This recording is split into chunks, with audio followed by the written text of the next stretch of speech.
Hey, thank you so much for being here. Today, we're going to talk about one of my favorite topics, which is the 10 types of capital. I'm going to share my screen today, so we will get right into the meat of what we're talking about.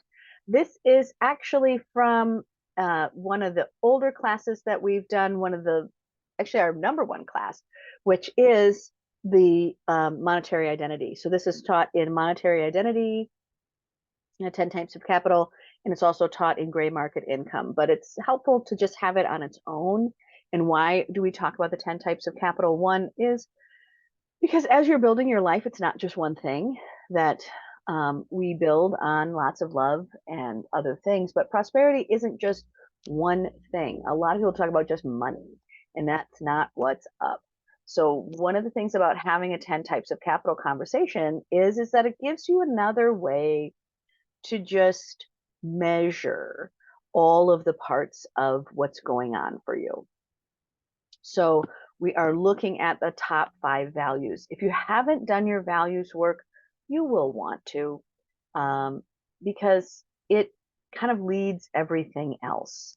So you want to be able to just go understand what they are, give them some language, and then the purpose of understanding your 10 types of value, or the 10 types of capital, is that those are the resources that are available to you. And really, how are your values applying that, right? It's not just one way. So we're just going to focus in on talking about the types of capital, how that would be utilized, maybe what you're doing with it.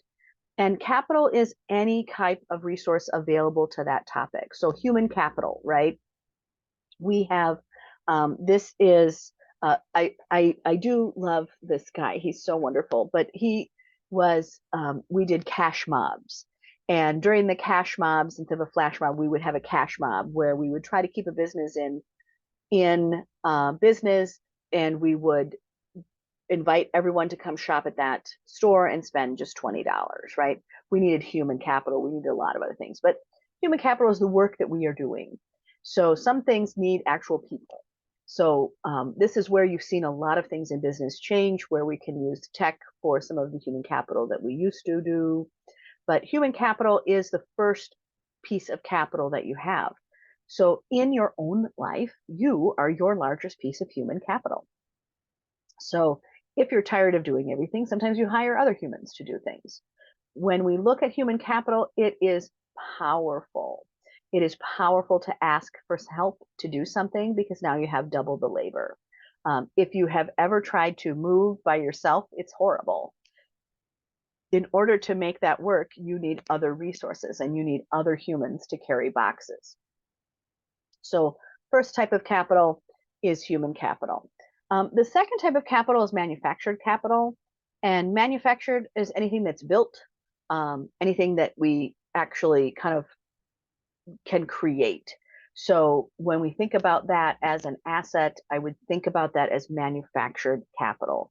And sometimes that's machinery, that's tools, that's all of the things that are in manufactured capital. These days, a lot of our manufactured capital also has tech in it, but sometimes you actually need something that is manufactured, or you're creating something that is manufactured, especially if, for those of you who are building actual products that need manufacturing, you need all of those things. Another type of capital is emotional and spiritual. Again, those are the thoughts and loves of all of what we have. Many of you have people that really are your cheering section. This is a type of capital. When you're starting to kind of write down the 10 types of capital, what you want to be able to do is, one, identify them, and then identify the resources that you're putting towards them or the resources that are available to you. So when we look at emotional and spiritual, many of you have a lot of capital here, that you may have people that are cheering you on. You may have a community that's attached to those things. That there's a lot of application of emotional and spiritual community that most people have. So it's another piece, very different from manufactured community, which is like stuff, right? Like I need tools. I need to be able to build an actual product. I need a specific machine. I need it to come down the line, right? Manufactured capital is very different than a cheering section kind of capital. And it's even more different, right, than just bodies that can do things. So when you're starting to think of capital, you want to really start to identify what's interesting about that for you. What is in your life that is that? So when you think about manufacturer, I would think about anyone with tools, somebody who can build things or make things. When you think about human capital, it's people that you can call, and what are they? What are the things that they can do for you? And what are you, right? What are you in that aspect of it? If you have done the work on the Who journal, you'll see a lot of this in Who journals as well. The next type of is money, right? Money can look like a lot of different things. It can look like stocks. It can look like just reserves. But I would start to look at what is the number 4 type of capital, which is just money. I took this picture specifically because I did not write the word money on it. This is on this window. This is, I was at the border of Canada, and this is a money exchange that had been long abandoned, exchanging money for Canadian currency. And I just remember going, wow, this is the crap. I hope my money never looks this bad. My money never looks this bad.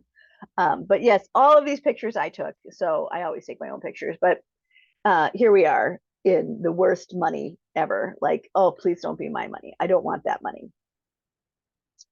Capital 5, number 5 is infrastructure.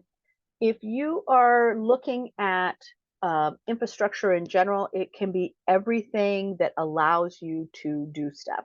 A lot of you have tech. A lot of you may have no infrastructure, but infrastructure is also your ability to be able to take wind. So what that means in a business perspective or in a life perspective is, right, how many things can kind of blow you over and you're okay. So when you're thinking about infrastructure in general, what is the infrastructure that you have for yourself? And a lot of times that is everything from I have a pantry to be able to have the infrastructure that I need to be able to have dinner. Some of you may have the infrastructure of you've put tools in the category, or you have schedules and timelines, or you have a job, right? That's a great piece of infrastructure, is that you have a way to do that. So when you're looking at infrastructure, I want you to really think about the infrastructure of your life and the infrastructure of what's there. If you just took everything out of your house and threw it out on the lawn, it would look a lot like this image, and which is just a pile of letters that are just literally laying there. And there's no infrastructure there. We need structure, right? We have some things that go into a kitchen area, some things that go into a living room area, some things that go into a bedroom, some things that go into a bathroom. That we love infrastructure. And that is why so many people thrive when they build order, when they actually don't have a messy house, when we have there is the ability to have a mindset that's easier to move around in when there's a little bit of white space, when there's infrastructure in your life for stuff to be put away, or the organization in general. Organization is a form of capital. So when you're looking at infrastructure, I would think about organization in general. We feel better when all of our stuff is put away. We feel better when we are confident we can pay the bills. Infrastructure may be a bill paying system for you. That infrastructure in general is like the things that are interiorly that allow you to function.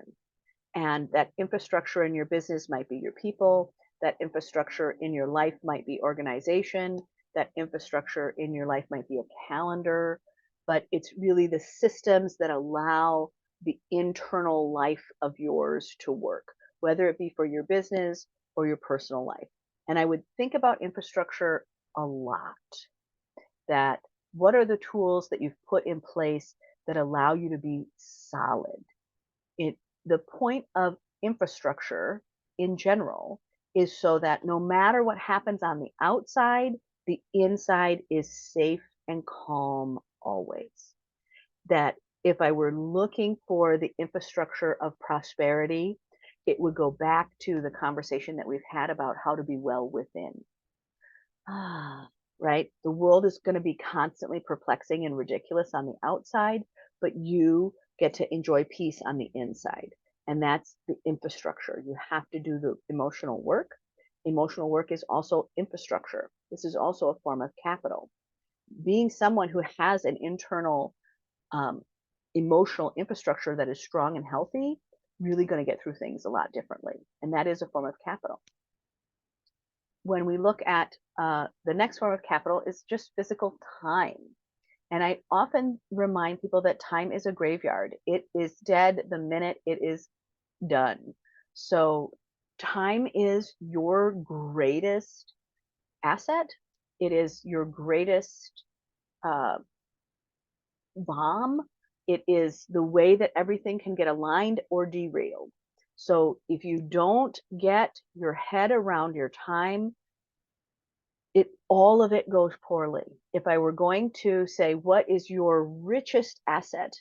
The richest asset that you should focus on out of all of these things, out of all 10, time is the easiest grab for, because understanding time and how you're using it and how you're going to utilize it for your benefit, and learning to use your time for you is so critical. And it is one of the things that allows you to build all the other forms of capital. So if I were going to try to get my handle around one out of these 10 and understand that resource, right? Because monetary identity is your relationship to your resources, and that's through your values. So when you understand your value of time and how you value your time, not just financially value it, but emotionally value it, because right, we are blessed to be a blessing, right? This is the time that we get to bless ourselves.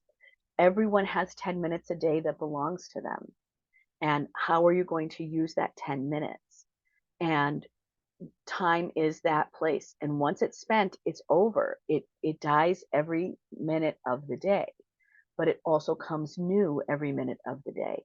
So if you're looking at forms of capital, that's always the first place I start. And where do we start with time and understanding it as a resource is I start breaking it out into 30-minute sections. And I will often have people buy a timer and start timing their 30 minutes to go, how long does something take? So I'll give you an example. Time in measurements is super helpful because it lets you know. So I timed how long it would take for me to get from one house to the next.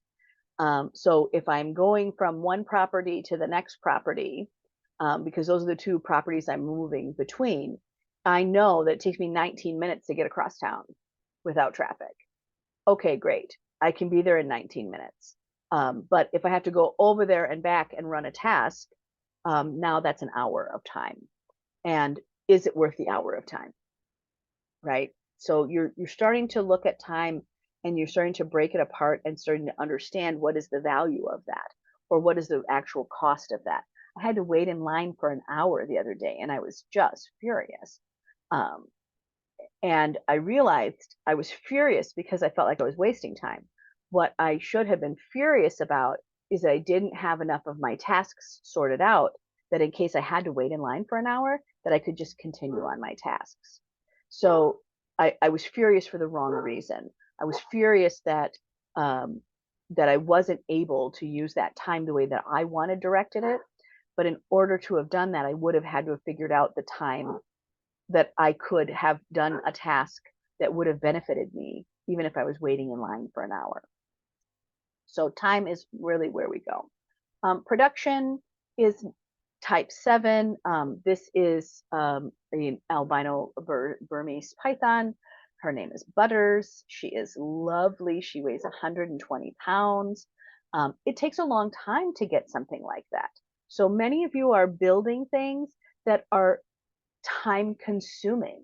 For those of you who are in the who are in animal husbandry or are building things that are very time consuming, it takes a really long time and a lot, you can't make it go faster, right? I can't make this animal grow faster than what it naturally grows. So when you're looking at your production, I really want you to look at how long does it actually take? How long does it take you to make a dinner? How long does it take you to make those cookies? How long does it take you to get that dog downstairs to stop barking? Right? What is the production value of what you're making?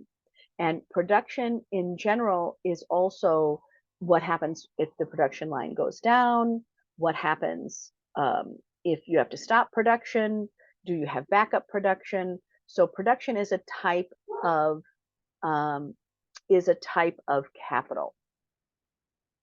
Education is number 9 out of this. Education is everything that you've learned in the past, everything you need to be able to be functional right now in the present, and everything that you're going to need in the future.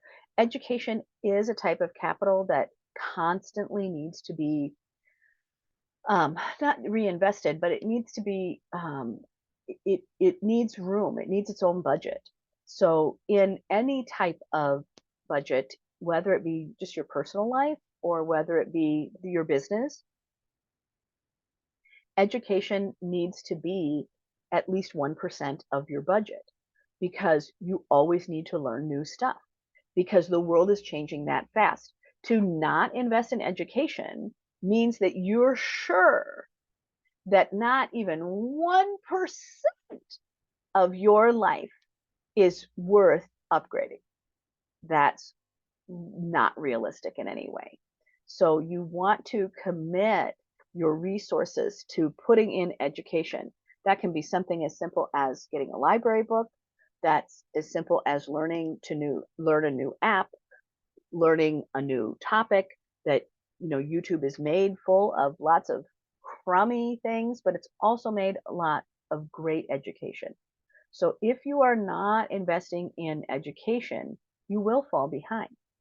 And you must consistently educate yourself.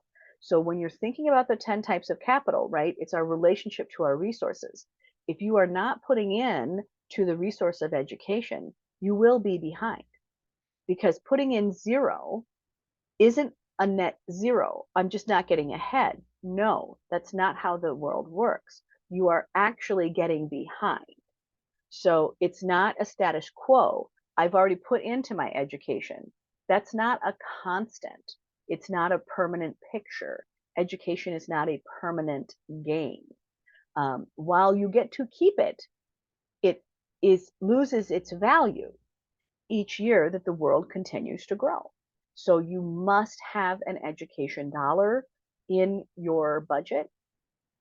And when you're thinking about this as a budgeting exercise, that's one of the things I'm going to say is what are you investing in you being smarter, faster, more interesting? And education is the place to do that. So when you're thinking about education in general, it can be on any topic. If you want to learn more about a certain type of gaming, learn more about that gaming. If you want to learn more about how to build a deck, great, do that. But you should be learning something and it should have a part in your budget. Social. Now we see this really sold differently in the world, but when we look at this is number 9. Social capital isn't just social media. That we have a lot of social capital. Many times, this is a picture out of a revolution. So when you're looking at social capital, it's many things. So when you're thinking about your social capital, I would think about the people that you have in your life, the things that you stand for. Many times people are very proud of a part of the world that they are from. That has social capital. I have a friend who's from Panama. He's very proud of his country and what they've done. And, that relationship that he had for the whole world, that being part of the Panama Canal, that his family was there.